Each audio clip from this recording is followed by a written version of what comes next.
Hyper active बच्चे, इन्हें handle करना, इनको मैनेज करना is such a difficult task. अब हाइपर एक्टिव बच्चे कहते किसे हैं? क्या आपका बच्चा हाइपर एक्टिव है, ये कैसे पता लगाएंगे? इन बच्चों की कुछ पहचान है जो मैं आपको बताती हूँ, एंड इससे आप पता लगा सकते हैं आपका बच्चा हाइपर एक्टिव है या फिर नहीं। सबसे पहला, ये बहुत इम्पेशंस होते हैं। पेशेंस नाम की इनमें चीज होती ही नहीं है। दूसरा, ये किसी के इंस्ट्रक्शंस को फॉलो नहीं कर पाते। आप कितना भी बोल दीजिए ये करना है, ये नहीं करना है, उनकी बस की नहीं है ये फॉलो कर ले। थर्ड, शांति से ये एक जगह बैठ ही नहीं सकते। अगर आपने बैठा भी दिया तो यू हिलते ही रहेंगे, इनके हाथ पैर मूव होते रहेंगे, ये शांति से नहीं बैठ पाएंगे एट एनी कॉस्ट। अगली चीज जो देखेंगे, इनको हर वक्त एंटरटेनमेंट चाहिए, कुछ ना कुछ इनको चाहिए देखने के लिए, खुद को एंटरटेन करने के लिए। ये शांति पसंद बिल्कुल भी नहीं करते। साथ में एक और जो खूबी आप देखेंगे, डिफरेंट स्पेशलिटी आप देखेंगे, वो ये कि ये आप ही से बात नहीं करने देंगे। इनकी प्रेजेंस में आप किसी से बात कर ही नहीं सकते। कॉन्स्टेंटली आपको इंटरप्ट करते रहेंगे, आपसे बात करते रहेंगे, आपसे कुछ ना कुछ कहते रहेंगे, पूछते रहेंगे। तो ये कुछ चीजें हैं, अगर ये सारी की सारी आपके बच्चों में हैं तो इसका मतलब यही है कि वो हाइपर एक्टिव बच्चा है। उसके अंदर एनर्जी की भरमार है, जो एनर्जी निकलना चाहती है बट निकल नहीं पा रही। इनको मैनेज करना सच में बहुत बड़ी बात होती है, बहुत हैक्टिक होता है। आज यही सीखेंगे कि इनको मैनेज कैसे करना है, इनको सही डायरेक्शन कैसे देना है। सबसे पहले जो आप कर सकते हैं अपने इन हाइपर एक्टिव बच्चों को मैनेज करने के लिए, वो है इनको खेलने दें फिजिकल गेम। जितने ज्यादा ये फिजिकली खेलेंगे उतना ज्यादा इनकी एनर्जी बाहर निकल के आएगी, कूल होंगे, काम होंगे, शांत होंगे। Let them play.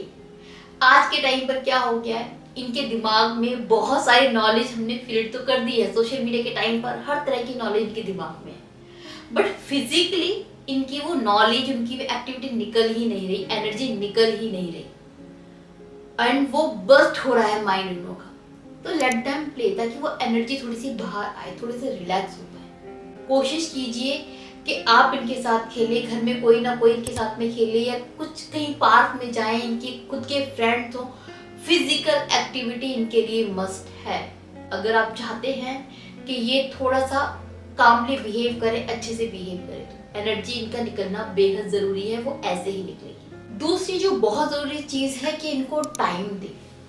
टाइम देना बहुत जरूरी है। इनको बहुत कुछ कहना होता है, बहुत सारी चीजें इनके दिमाग में चल रही होती है, तो आपके लिए बेहद जरूरी है कि पेशेंसली अपने बच्चों के साथ में बैठे हैं, ढेर सारी बातें करें, उनके मन की बातें निकलने दें। वक्त इन बच्चों को चाहिए आप पेरेंट्स से। अगर आपने वक्त नहीं दिया तो मेंटली परेशान ही रहने वाले हैं। So give some time to your kids.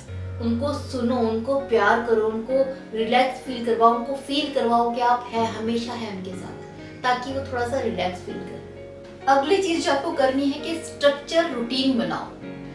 पूरे दिन का एक पर्टिकुलर रूटीन होना चाहिए कि सुबह क्या करना है, फिर दोपहर में क्या करना है, कब लंच होगा, कब डिनर होगा, कब पढ़ाई होगी, कब खेल होगा, कब सोना होगा।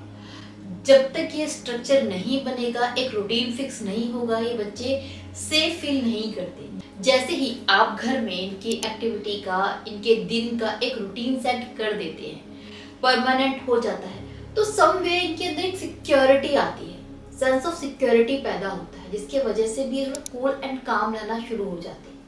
तो रूटीन सेट करना बहुत ज़रूरी है, ताकि इनको मेंटली पता हो कि सब चीज़ें ऐसे ही होने वाली हैं, ऐसे ही चलेंगी, रिलैक्स हो, कुछ नहीं बदलने वाला, सब कुछ बहुत अच्छा है, सब लोग साथ में हैं, ये फील देना बहुत ज़रूरी है। इसके साथ ही ज़रूरी है कि आप कुछ ऐसे गेम्स, ऐसी चीज़ों में इनको इन्वॉल्व कीजिए जो इनको कूल एंड काम रखे, लाइक कलरिंग, ड्राइंग, पजल्स।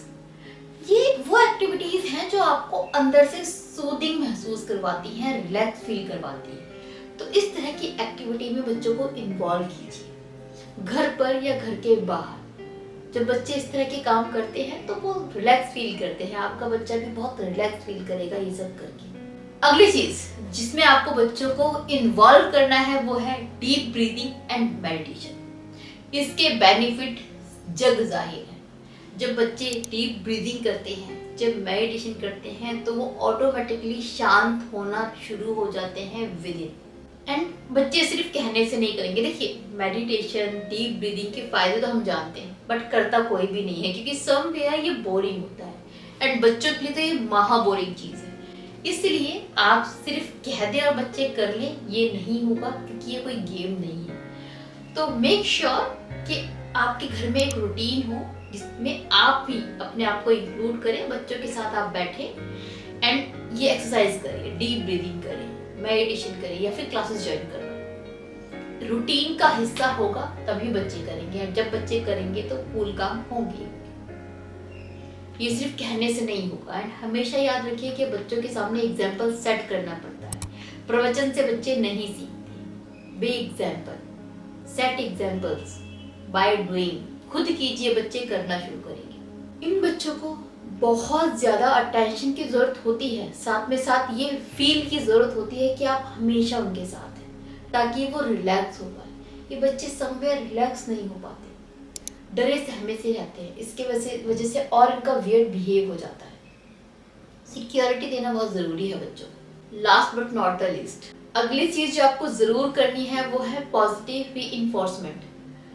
बच्चों को पॉजिटिव तरीके से सिखाना। उनको ये नहीं बताना कि क्या नहीं करना है, उनसे ये नहीं कहना मोबाइल यूज मत करो। क्या नहीं करना है नहीं बताना, आपको बताना है क्या करना है। ये मत बोलिए मोबाइल को छोड़ो, ये बोलो ये वाली गेम खेलो। ये मत बोलो खेलना बंद करो, ये बोलो कि पढ़ाई करो। तो क्या नहीं करना है, ये बातें नहीं करनी है बच्चों से। उसकी जगह पे आप क्या रिप्लेसमेंट दे रहे हो, उसकी जगह पर उनको क्या करना है वो चीजें समझाओ अपने बच्चों को। इससे बोलते हैं पॉजिटिव रीइंफोर्समेंट। इससे बच्चे कुछ सीखते हैं, वो नेगेटिव नहीं होते।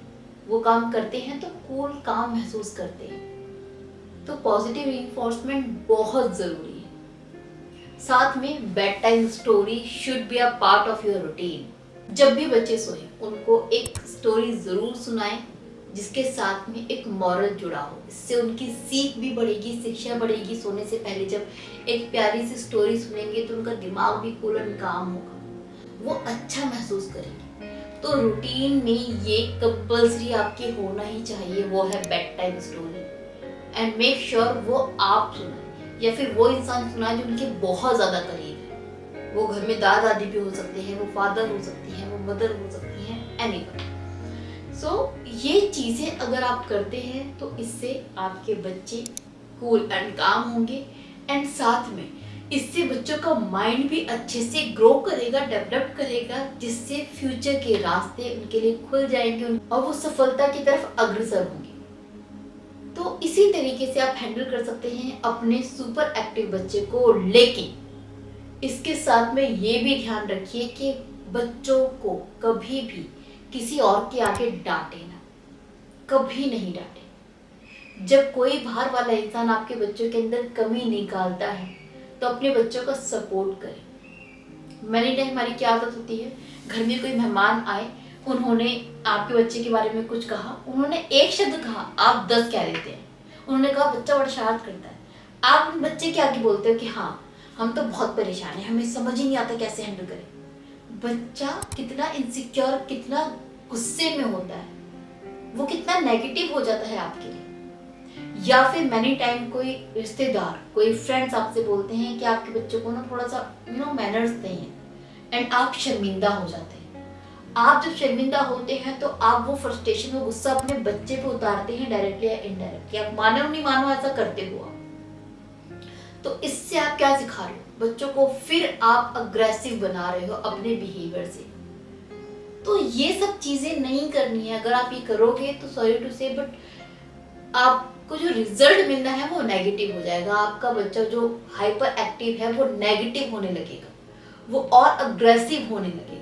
तो ये काम कतई मत कीजिए। हाइपर एक्टिव बच्चों को बहुत प्यार दुलार, बहुत कूल एंड काम रहकर ही आप हैंडल कर सकते हो, अदरवाइज ये हैंडल नहीं होंगे। So have patience, be cool and calm and try to handle them with love. एक सही डायरेक्शन इन बच्चों को बहुत आगे ले जाएगी। Best of luck, happy parenting.